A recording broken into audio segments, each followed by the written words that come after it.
On the 17th January 1746, the prince drew up his army upon the same field he had done the day before, and sent of a body of horse to see if there was any motion in General Hawley's camp at Falkirk, and upon report that there was none, he held a council of war upon the field, wherein it was determined to march forward and fight Hawley. And the march was so ordered that Lord John Drummond should go forward upon the straight road to Falkirk as far as Torwood with his own regiment, the Irish Piquets, and all the horse, in order to cover Lord George Murray's march, who with the rest of the army went about the south side of Dunipace and was beginning to gain the top of the hill to the south of Falkirk, where the battle was fought, before General Hawley knew anything of his march. The appearance Lord John Drummond's corps made upon the hill at Torwood made General Hawley and his army believe the prince's whole army was marching that way, and they were only undeceived when they saw the Highlanders upon the hill by Falkirk, and then General Hawley ordered his dragoons to mount and endeavour to prevent Lord George from gaining the top of the hill until his foot should come up. At the same time, Lord John Drummond marched and formed the third line of the prince's army. The clans made the first, and the Lowland foot the second, and the whole army consisted of 6,000 foot and 360 horse, drawn up in the following manner, as in the plan of the battle. General Hawley's army consisted of 12 battalions of foot, which made about 6,000 men, 3 regiments or 6 squadrons of dragoons, 900 men, 1,500 Glasgow and Paisley militia, and 1,000 Highlanders with Colonel Campbell. In all, about 9,400 men, commanded by Lieutenant General Hawley, Major General Huska, and Brigadier Generals Cholmondeley and Mordaunt. They had 10 pieces of brass cannon from 6 to 1 pound, and some cohorns. The Prince commanded the corps de reserve of his army, Lord George Murray the right wing, and Lord John Drummond the left, and the Prince's army had no cannon. Lord George Murray, notwithstanding of the dragoons appearing, marched up the hill with the front of the columns to the east, while General Hawley's foot was marching up on the other side the hill with their front to the west, and the top of the hill prevented the two armies from seeing one another.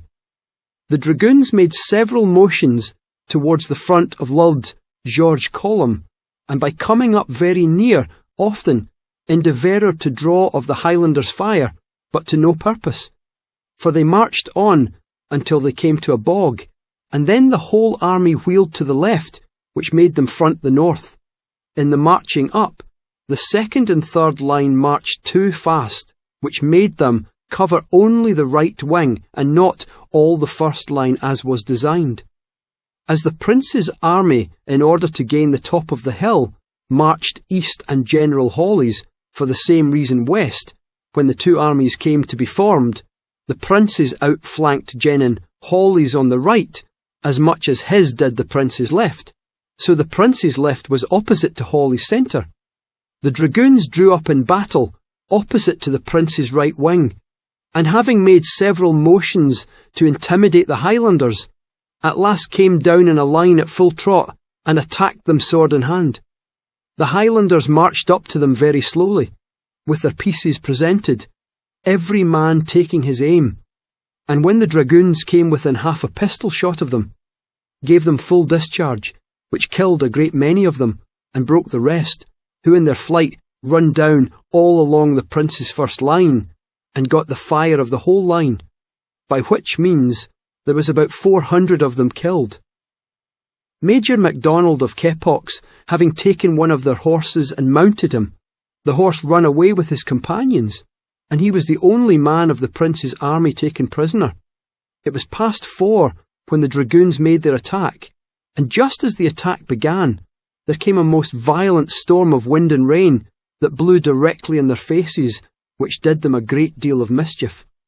Most part of the Highlanders threw down their guns and advanced very quick sword in hand. Some of the right wing fell in upon the Glasgow militia and beat them, but most of the right wing, finding no enemy before them, and it beginning to grow dark, made a stop, and went into great confusion.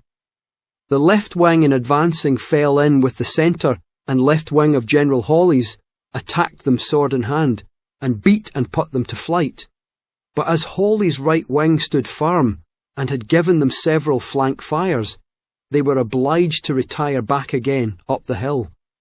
Had the people upon the right been led down the hill at that juncture, it is not to be doubted,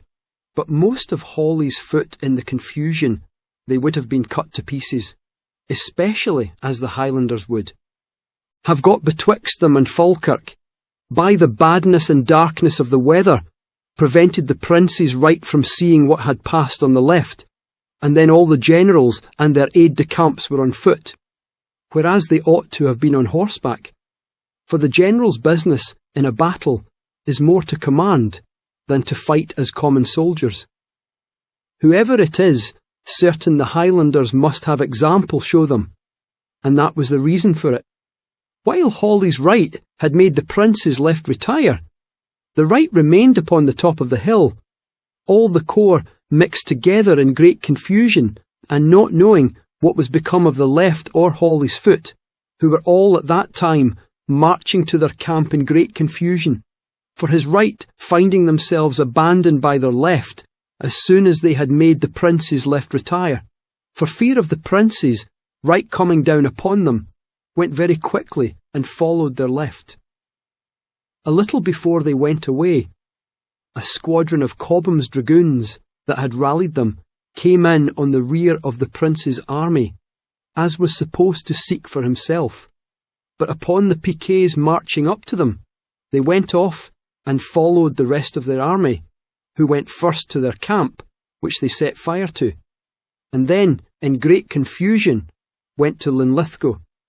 However, a great many of them left their corps and hid themselves in the farmhouses in ye neighbourhood, where they were taken prisoners by the horse next day.